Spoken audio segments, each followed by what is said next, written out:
रब्बी जो है बड़ा जैसे कह सकते हैं बड़ा पेचीदा किस्म का इशू है जो जिस पर शायद यहाँ पर किसी ने कभी टच नहीं किया होगा। मुस्लिम सोसाइटी की कहानी है, जैसे मुस्लिम सोशल कह सकते हैं।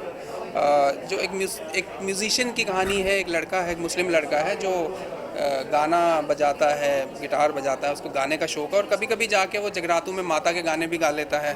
तो क्योंकि एक म्यूज़िशियन का कोई जो है वो बड़ा वो कंजर्वेटिव नहीं होता, किसी जैसे दायरे के अंदर बंद नहीं होता है।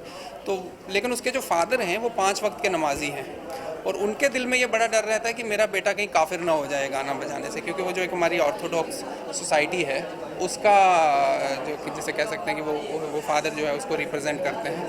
और किस तरह से मतलब वो एक फादर सन की 2 डिफरेंट आइडियोलॉजीज़ हैं और वहीं वो लड़का जो है उसकी आइडियोलॉजी जहाँ पर एक तरफ ये हमारी बीइंग अ मुस्लिम, मुझे लगा कि ये इशू मुझे टच करना चाहिए। इस तरह की फ़िल्में पाकिस्तान में खुदा के लिए फ़िल्म बनी थी या बोल बनी थी, पूरी दुनिया में वो फिल्मों ने बड़ा धूम मचाया और इनफैक्ट वो फिल्म देखकर मुझे भी मेरी आंखें खुल गई, being a Muslim, being a normal human being. ऐसी फिल्में ईरान में बहुत बनी है बट हिंदुस्तान में नहीं है। तो मुझे ये लगा कि आज के टाइम पे ना एक रिलीजन एक बहुत बड़ा दुश्मन हो गया है इंसान का, पूरी सोसाइटी के अंदर। जबकि रिलीजन मेरे हिसाब से जो है वो इंसान को इंसान बनाने के लिए है। कोई भी रिलीजन हो, चाहे वो किसी भी रिलीजन की आप बात कर लीजिए, कोई रिलीजन कभी गलत टीचिंग नहीं करता, बट उनका इंटरप्रिटेशन इतना सारा रिलीजियस पॉलिटिक्स है कि हर आदमी अपने रिलीजन को सही बताने में जो है उसमें जुटा हुआ है, क्योंकि वो जो रिलीजन के ठेकेदार होते हैं उनको लगता है कि हम कहीं कमज़ोर ना पड़ जाए, हमारा मज़हब कहीं छोटा ना लगने लग जाए और दूसरा आगे ना निकल जाए। ये एक दौड़ लगी हुई है और उस सब के बीच में हम इंसानों को दुनिया में क्यों भेजा गया है, हमारे जीने का मकसद क्या है, हमें कैसे एक दूसरे के साथ मिल के रहना चाहिए, वो सब भूल गए हैं हम लोग। आज के दौर में आप देखिए लोग सड़कों पे एक दूसरे को मार डालते हैं, इतनी सारी चीज़ें होती हैं, जानवरों के लिए इंसानों को मार दिया जाता है। तो मतलब हम किस तरफ जा रहे हैं? तो मुझे वो लगता है कि ये, और इस फिल्म के अंदर भी वही एक आइडियोलॉजी है कि जो फादर है वो इतना स्ट्रिक्ट है कि अगर घर में टीवी भी चला दो तो उसको बड़ा गुस्सा आता है। बेटे का गिटार देख के तो उसका खून जलता है, वो एक बार गिटार तोड़ भी देता है उसका। बट एक पॉइंट पे आके उसको पता चलता है कि वो मरने वाला है। फादर को जब ये पता चलता है कि उसकी ज़िंदगी थोड़ी बची है, उसको कुछ बीमारी है, तब उसे जीने की कदर आती है। फिर कैसे वो मरने से पहले आखिरी बार फिल्म देखने थिएटर में जाता है और उसको डर होता है कि पता नहीं मैं फ़िल्म देखूंगा तो ऊपर जाके क्या जवाब दूंगा। तो उसकी बीवी कहती है कि खुदा इतना जालिम नहीं है, या हमने उसको ऐसा बना दिया हुआ है कि वो हम गाना सुन लेंगे तो हमें मार देगा, हम ये कर देंगे तो मार देगा, इसके साथ मिल लेंगे तो वो मार देगा। तो खुदा तो ऐसा नहीं है, उसने हमें पैदा किया है, हम उसके बच्चे हैं एक तरह से। हम देखा जाए तो जैसे माँ बच्चे को पैदा करती है, तो खुदा कह लीजिए, जो भी आप जिस भी नाम से पुकार लीजिए, गॉड कहिए, कुछ भी कहिए। तो कैसे हो सकता है कि वो किसी को गाना सुनने पे मार देगा, किसी को ये करने पे मार देगा, किसी को मीट खाने पे मार देगा? तो ये जो है ना, ये छोटी छोटी सी चीज़ें हैं, लेकिन ये हमारी सोसाइटी का एक ह्यूमन जो है ना बहुत बड़ा जो है प्रॉब्लम है। बड़ा प्रॉब्लम टेररिज्म नहीं है, बड़ा प्रॉब्लम जो है वो जो है, मैं कहता हूँ कि राइट्स होना भी नहीं है बड़ा। ये तो बड़े प्रॉब्लम सबको पता है ये गलत है। लेकिन ये छोटी छोटी चीज़ें हमारी सोसाइटी के अंदर के जो मिथ हैं, ये अगर ख़त्म होना तो हम जीना सीख जाएं किसी तरह से। हम ज़िंदगी को जी नहीं पाते क्योंकि हम बंधे हुए हैं। शनिवार को हमारा ये है, फ्राइडे को हमारा वो है, ट्यूसडे को हमारा ये है, लेकिन हम कभी ये नहीं सोचते कि हमने पूरे उस वीक के अंदर ह्यूमैनिटी के लिए क्या किया है। हमने कभी ये सोचा कि हम किसी और दूसरे बंदे का भला कर दें? हमने कभी किया है? हम करते भी हैं तो उसके पीछे भी हमारा एक मोटो होता है। हम किसी को 10 रुपये देते हैं तो हमें ये लगता है कि यार ये तो हमारे अकाउंट में लिख दिया होगा ऊपर वाले ने, इसका हमारा रिटर्न वापस आएगा। तो हम कितने सेल्फिश सोसाइटी का हिस्सा हैं, हम कितने सेल्फिश हैं। हम मंदिर में जाते हैं तो हम कुछ ना कुछ चढ़ावा लेके जाते हैं। वीआईपी की लाइन अलग होती हैं, 50 रुपये वाले की लाइन अलग है और 200 रुपये वाले की लाइन अलग है।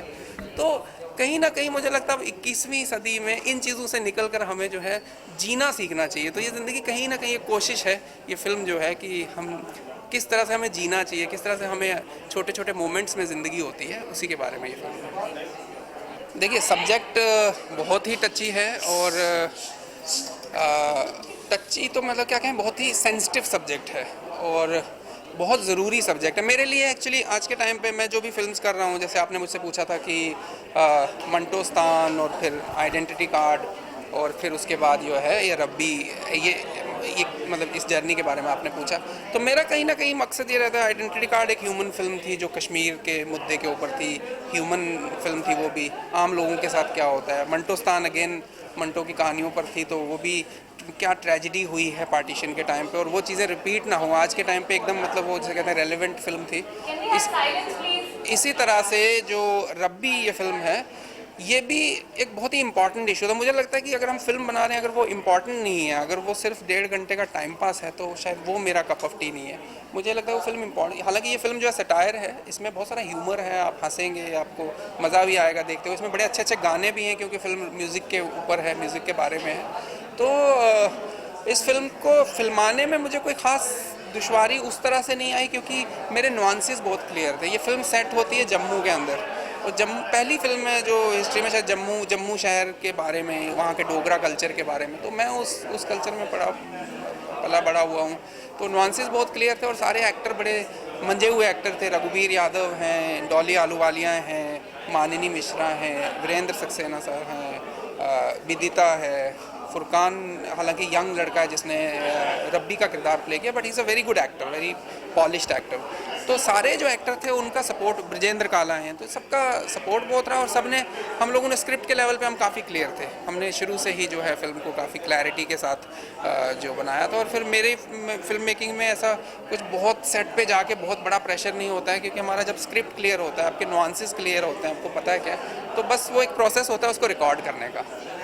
15 तारीख को फिल्म जो है वो थिएटर्स में रिलीज़ हो रही है, और हालांकि लिमिटेड रिलीज़ है हिंदुस्तान के जो मल्टीप्लेक्सेस में होगी, मेट्रो सिटीज़ में पहले, बाद में शायद हम दूसरे सिटीज़ में भी जाएं। तो मैं यही चाहूँगा कि लोग इस फिल्म को ज़रूर देखें, आपका टाइम वेस्ट नहीं होगा, आपको ज़रूर आप कुछ अच्छे मोमेंट्स साथ लेके जाओगे।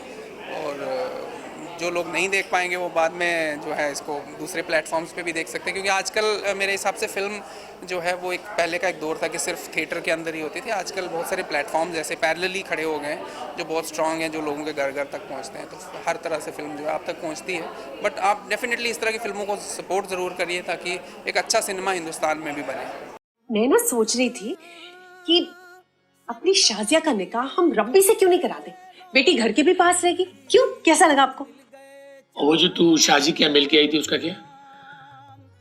उनके पास तो कोठी भी है, मारुति भी है। अरे लानत मारो शाजी पर, क्या करता है उनका बेटा? दुकान ही तो चलाता है। और हमारा रब्बी, हाय, उसकी तो सरकारी नौकरी लगने वाली है। मिली बबुआ को सरकारी नौकरी, अम्मा तेरी तो लग गई लॉटरी, अम्मा तेरी तो लग गई। मुझे नौकरी वोकरी नहीं करनी, मुझे रॉक स्टार बनना है, rock star. A rock star क्यों कंजरों वाली बात कर रहा है, हरामखोर? जानता नहीं इस्लाम में नाचना गाना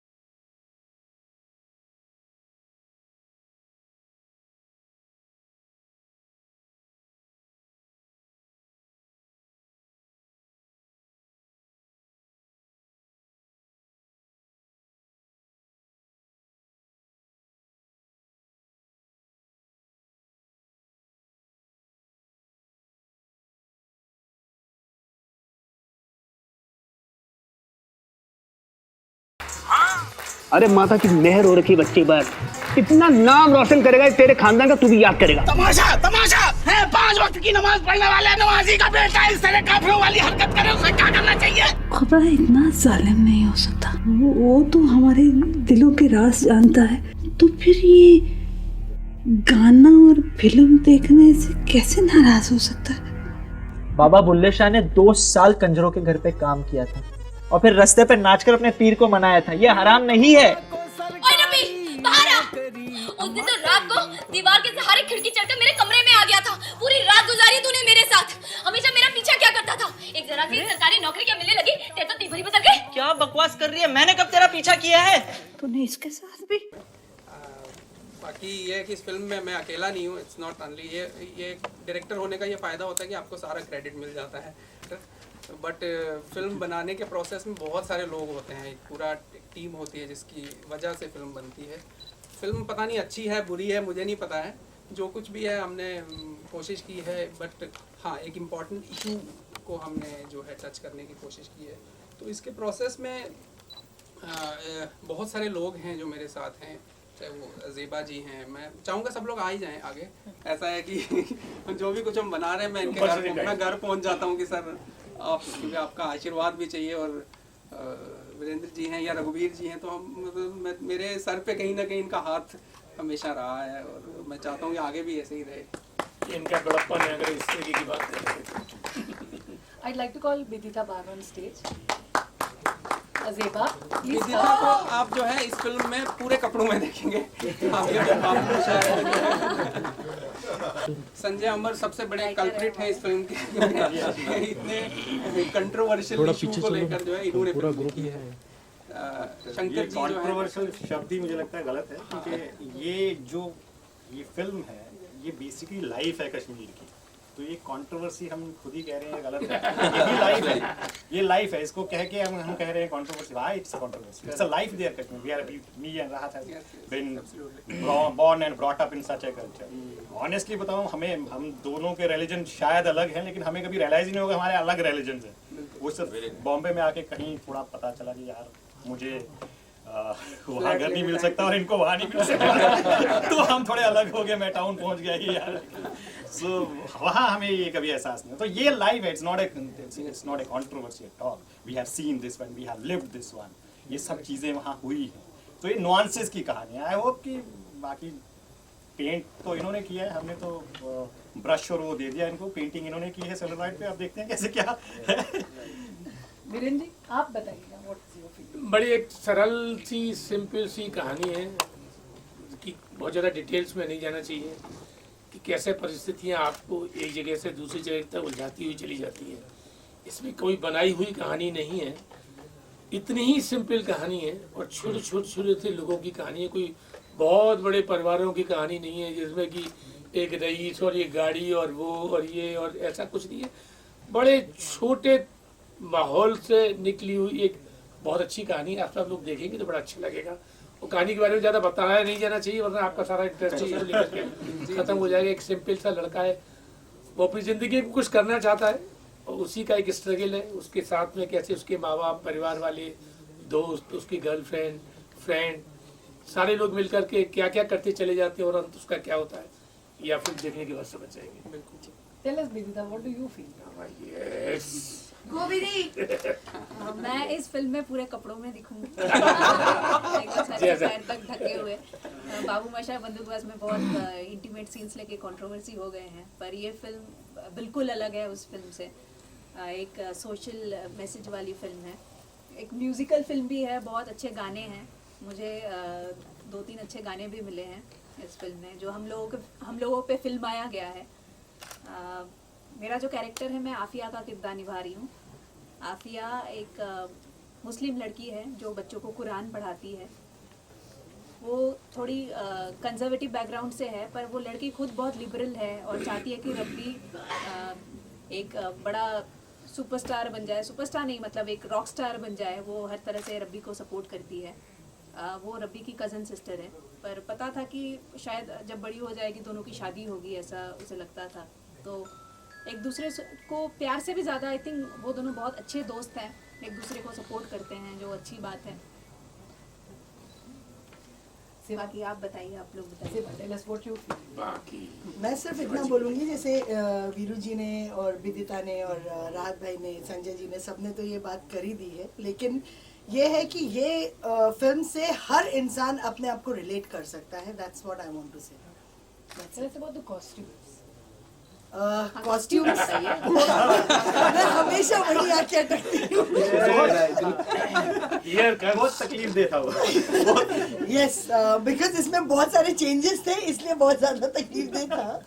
बट नेचुरली सबसे अच्छी बात यह है कि जब आप वहाँ कॉस्ट्यूम्स करने से पहले, जब मैं जम्मू रात जी के साथ रेकी के लिए जब गए थे हम लोग, तो वहाँ पे समझ में आया कि वहाँ के लोग किस तरीके के कपड़े पहनते हैं, उनका वो किस तरीके के, मतलब वहाँ की मुस्लिम फैमिलीज़ हो या नॉन मुस्लिम फैमिलीज़ हो, वो किस तरीके से अपने आप को ड्रेसअप करते हैं, उसको ध्यान में रखते हुए ये कॉस्ट्यूम्स किए गए हैं।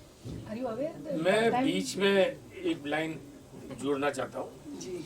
लाइन ये जोड़ना चाहता हूँ कि अचानक मतलब मैंने ये रियलाइज़ किया, ये मेरा अपना रियलाइजेशन है, शायद वो गलत भी हो सकता है, कि जम्मू से 3 लोगों ने, रेवा जी भी, राहत जी और संजय, इन 3 लोगों ने एक इतनी अच्छी कोशिश की है।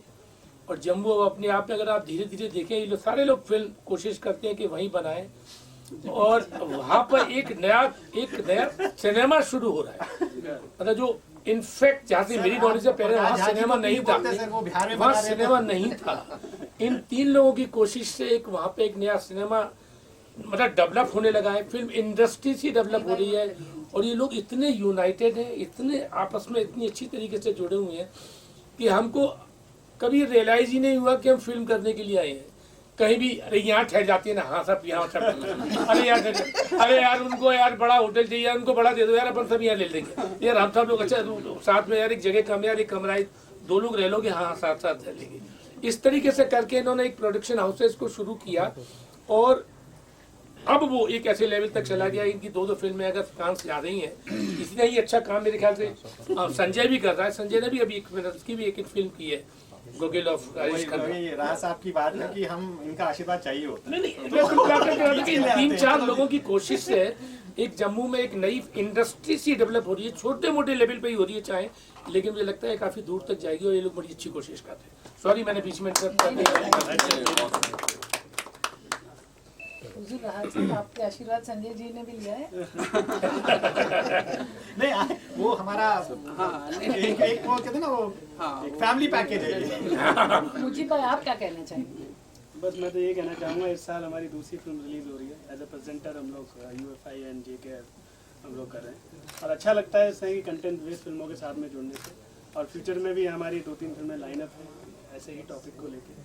जी कुछ भाई आप बताइए। देखिए, हमेशा हम लोग अच्छे सब्जेक्ट और अच्छे कंटेंट को प्रमोट करना चाहते हैं और कर रहे हैं, और आने वाले टाइम में भी इस तरह की कंटेंट और इस तरह के सब्जेक्ट को आगे बढ़ाएंगे और लोगों तक पहुंचाएंगे। Aamir, tell me what you feel about the music? काफ़ी रियलिस्टिक मूवी है, तो म्यूज़िक जाहिर सी बातें अलग होगा काफ़ी। तो हमने यही कोशिश करी कि काफ़ी रियलिस्टिक म्यूज़िक रखें, और साथ में मेलोडी को भी नहीं मारे, उसको भी कंटिन्यू रखा है। तो काफ़ी मज़ा आएगा आप लोगों को जब म्यूज़िक सुनने मिलेगा। व्हाट अबाउट यू इमरान, आप बताइए। मुझे बड़ी खुशी हुई कि रब्बी फिल्म को मुझे कहीं ना कहीं 2 जिम्मेदारी निभाने का अवसर मिला, ख़ास करके राहत साहब ने मुझे दिया। मैंने इस फिल्म में म्यूज़िक का तो मौका से पहले मैंने बैकग्राउंड स्कोर किया। मुझे लगता है कि ये बड़ी ही चैलेंजिंग सब्जेक्ट था मेरे लिए स्कोर करना, और कहीं ना कहीं ये इस सिनेमा का सब्जेक्ट था, कहीं ना कहीं मुझे लगता है कि ये एक वर्ल्ड सिनेमा को कहीं ना कहीं ये दर्शाता है। और साथ साथ स्कोर के साथ साथ मैंने कुछ गाने भी इसमें मौका मिला, और साथ साथ रघुवीर सर, आमिर के साथ साथ मुझे भी मौका मिला कि मैं म्यूज़िक कंपोज भी कर सकूं। मुझे लगता है कि इंशाल्लाह आएगा, फिल्म लोगों को पसंद आएगा, और कुछ अलग कहने की कोशिश किया। चूँकि मुझे जो कलाम अब तक कंपोज करने का मिला मौका, जो कहीं ना कहीं जो सिंगर्स की कहानी है, रघुवीर सर की कहानी थी कि जब वो उनको पता चलता है कि वो बस कुछ ही दिनों के मेहमान हैं और जाने वाले हैं, तो मुझे बुल्ले शाह के कलाम जो सूफियाने कलाम है, तो उस तरह के कंटेंट को कंपोज करने का जो मौका मिला, मुझे लगता है कि कई फिल्में ऐसे राहत साहब के साथ मैं कर रहा हूँ, औरों के साथ भी कर रहा हूँ, लेकिन ये फिल्म मेरे लिए सबसे यादगार है। Thank you. शंकर जी आप बताइए। शंकर जी की शायद ये 50 फिल्म होगी। आई थिंक ये इनकी मतलब क्या बोलते हैं, I will talk about my director only. I got the opportunity to work with him, and everybody know that he is a master in taking realistic films. Thanks, Rahat. और इन्होंने जो किया है स्क्रीन पे दिख रहा है, सिनेमाटोग्राफर है, फिल्म इनके थ्रू ही दिखता है, इनके थ्रू ही दिखती है, इनके थ्रू ही दिखती है। And we have Raghuveer ji singing a song here after People Live. I think that's also very nice. Yeah. 15 September. We are missing both Brajendra ji and Raghuveer ji here today. And our film is releasing on 15 September, and you all please come to the theatre and let's have some real fun. Thank you. एक group photo अपने director के बारे में क्या बताऊंगा, it's a very interesting film. छोटे छोटे से कैरेक्टर्स हैं। मैं लड़की का पिता हूँ, फादर हूँ, और एक बेसिकली पहले इस फिल्म का नाम कुछ और था जो कि बदल करके रब्बी कर दिया गया। एक म्यूजिशियन की कहानी है, एक म्यूजिक वाला बंदा है जो किसी तरीके से अपने आप को थोड़ा प्रमोट करना चाहता है। वो किस तरीके से मुसीबतों में पड़ता हुआ चला जाता है। बेसिकली वो चाहता था किसी तरीके से उसको एक सरकारी नौकरी मिल जाए, जिसमें कि हम सब तो छोटे छोटे जो टूल्स हैं वो किस तरीके से उसकी कहानी को बिल्डअप करते हुए चले जाते हैं। It's very interesting film. थोड़ा देखिए एक चेंज तो आया है, बहुत सारा चेंज आया है। पहले भी था, ऐसे अच्छा सिनेमा बनता था, लेकिन बीच में फिर एकदम गायब हो गया था। अब आज तक we can never forget Shyam Benegal, Govind Nihalani, इस तरीके के नामों को हम भुला तो सकते नहीं हैं। उन्होंने बहुत अच्छा काम किया था, लेकिन वो दौर एक बार ख़त्म हो गया था। लेकिन अभी फिर दोबारा से एक बार ये दौर आया है जिसमें कि काफ़ी ज़्यादा क्रेडिट जाता है सुधीर मिश्रा को, अनुराग कश्यप को, राहत काजरी को। राहत का भी रवि नया वो कर रहा है। इस तरीके के बहुत सारे नए जो डायरेक्टर सारे बड़ा अच्छा काम कर रहे हैं। एक नई किस्म का सिनेमा बन रहा है और बड़ी अच्छी बात क्या है कि उसके लिए व्यूअर्स भी हैं। मतलब पहले व्यूअर्स नहीं थे, सिर्फ NFDC ही चलाती थी, और NFDC की भी कोई लिमिटेशंस थी, पता नहीं क्या लिमिटेशंस थी, उन पर चलता था। लेकिन अभी चीज़ों में थोड़ा सा चेंज आ रहा है। ऐसी फिल्म को व्यूअर मिल रहा है, ऑडियंस मिल रही है, बहुत अच्छी बात है। भाई अच्छे एक्टर्स को काम तो मिलेगा ही। दूसरी बात आप देख लीजिए, आप वो चीज़ें चली गई कि किसकी क्या शक्ल है, क्या सूरत है, क्या एजुकेशन है, क्या बैकग्राउंड है। अभी सब बड़ी इंपॉर्टेंट हो गया है, कितनी अच्छी कहानी है और आपने कितनी अच्छी परफॉर्मेंस दी। इस पर थोड़ा सा सिनेमा लौट के आने लगा है। पहले ऐसा नहीं था, पहले तो सिर्फ एक स्टार ओरिएंटेड फिल्म थी, अब वो सारी चीज़ें ख़त्म हो गई। अभी ये है कि आप एक अच्छा सा, अगर आपके पास कंटेंट है, अगर आप कुछ दिखाने को आपके पास कुछ है और आपने अच्छे तरीके से उसको प्रेजेंट किया है और अच्छी परफॉर्मेंस है, तो लोग उसको लाइक करने लगे। इसीलिए आप देख लीजिए इस तरीके की फिल्मों की जगह बनने लगी, छोटी फिल्मों की। लोग बहुत अप्रिशिएट भी कर रहे हैं, बहुत अप्रिशिएट कर रहे हैं। इस फिल्म का नाम है रब्बी। मैं एक मुस्लिम लड़की का किरदार निभा रही हूँ। उसका नाम है आफिया। वो जम्मू से बिलोंग करती है। वो काफ़ी सुलझी हुई लड़की है, काफ़ी लिबरल सोच रखने वाली लड़की है। हालांकि उसके कपड़े जो है काफ़ी ट्रेडिशनल है, वो ज़्यादातर बुरखे में नज़र आती हैं। मेरा कैरेक्टर जो है मतलब जो है वो बहुत लिबरल सोच वाली है, और जो है इस फिल्म का जो मेन प्रोटैगनिस्ट है रब्बी, उसका गर्लफ्रेंड है। देखा जाए तो उसकी कज़न है, और मुसलमानों में ऐसा होता है कि अपनी कज़न सिस्टर से भी शादी होती है, तो इसे पता है कि शायद कभी रब्बी के साथ इसका शादी होगा। तो वो दोनों काफ़ी अच्छे दोस्त हैं एक दूसरे के, देखा जाए तो सपोर्ट सिस्टम है, एक दूसरे को बहुत एनकरेज भी करते हैं। आफिया जो है बच्चों को कुरान पढ़ाती है। मैंने बाबू मशाए बंदूकबाज शूटिंग से पहले भी कुछ सोशल इश्यूज़ पे कुछ अच्छे फिल्म्स किए हैं, और उसके बाद भी 2-3 और फिल्में किए हैं। तो अभी है कि बाबू मशाए बंदूकबाज हिट हो चुकी है, तो मेरा भी जो है खाता खुल गया है। अब एक के बाद एक रिलीजेस होंगे, जो एक अच्छी बात है। दूसरे फिल्मों से तो अलग है, आपको पता है कि मैं हर फिल्म में कुछ ना कुछ अलग किरदार निभा रही हूँ। अगर बाबू मशाए बंदूकबाज का फुलवा देखा जाए तो बिल्कुल अलग है। इस फिल्म में जो मैं आफिया का किरदार निभा रही हूँ, आफिया एक जम्मू की लड़की है और बहुत उर्दू अल्फाज का इस्तेमाल करती है। और राहत काज़मी जी खुद एक शायर हैं, गाने भी लिखते हैं, फिल्म भी लिखते हैं।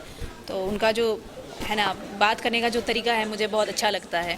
तो इस फिल्म में मैंने कोशिश किया है कि अगर वो स्टाइल थोड़ा रखूं, वो जो स्टाइल से बात करते हैं वो थोड़ा रखने की कोशिश किया है मैंने। जी देखिए, इंडस्ट्री देखा जाए तो इस हिसाब से बहुत फेयर है। अगर जो मतलब ज़्यादातर लोग अपने जो है टैलेंट या काम के लिए जाने जाते हैं। अगर आप अपना परफॉर्मेंस नहीं दे पाए, स्पेशली अगर फिल्म में, अगर आपकी फिल्म आपके परफॉर्मेंस पे, आपके बलबूते पे नहीं चली, तो आपको बहुत जल्दी होता है कि इंडस्ट्री से निकाल दिया जाएगा। तो इस इंडस्ट्री को स्टार से ज़्यादा एक्चुअली एक्टर्स की पहचान है, एक्टर्स को भी मानते हैं। जो भी बड़े स्टार्स देखा जाए तो वो अपने एक्टिंग के बलबूते पे ही अपने आप को एस्टेब्लिश किया है। तो ये हर किसी के लिए लागू होता है। The gap of 2 months, we are coming up with another film. So it's obviously for any producer, it's a wonderful feeling. Because Bantostan got a lot of reviews, a lot of awards, good reviews. People love the film. So we are hoping that we get good reviews for the same, you know. The entire film was shot in Jammu, in various locations of Jammu. And naturally, like, you know, in a limited time, with a limited budget, and so much. It was a multiple location. It was very hectic, very difficult, but still we managed. Yes, I really want you all to come, everybody to come and watch the film. You will really love the songs, you will really love the film, you will really love Bidita in the film, you will really love all the actors, all the characters in the film. And you will relate to them, like, you will relate with them completely. इस कहानी को, ये खैर ये कहानी मैं इसको कहानी नहीं कहूँगा, because this is a life of Kashmir. Me and राहत Kazmi both belong from Jammu and Kashmir, so we have seen this life, so we have tried to paint that life on celluloid, and Rahat Kazmi as a director, I hope he has done justice, and people will love that one. As a writer, this is one of my finest work. I believe this is one of my finest because I tried to tell those nuances which I myself have seen, myself have faced those things in my life. So this film is about nuances. As producers, it's not a film of producers. It's we collectively, we all got together to make something good. Rahat bhai, then Zeba ji, Mujeeb भाई, Jitesh ji, everybody we dropped in and just एक collectively एक कोशिश की यार एक cinema जिसको हम कहते हैं जिस सिनेमा को देखे यार खुशी हुई. Yes, I did a good stuff. Rest is audience जैसे उसको देखे वो दैट इज एक्साइटमेंट तो हमेशा रहती है हर बार. This is I think my 3rd 4th film and in all the phases हम लोग यही हर बार लगता है कि हाँ यार कुछ ग्रोथ होनी चाहिए कहानियाँ कहने में. तो एज अ स्टोरी टेलर मुझे लगता है ये हम लोगों का एक अच्छा काम है. We believe in it and we believe that audience will also like that one. बिल्कुल as a presenter UFI and JKF हम लोग मिलके कर रहे हैं, और इससे पहले मंटोस्तान किया, और अच्छा लगता है इस तरह की फिल्मों के साथ में जुड़ने के. और क्योंकि रब्बी म्यूज़िकल फिल्म है, गाने भी हैं, अच्छे गाने बनाए हैं, तो उम्मीद करते हैं कि आगे हम अच्छी फिल्मों के साथ में एसोसिएशन हमारा रहे UFI और JKF का.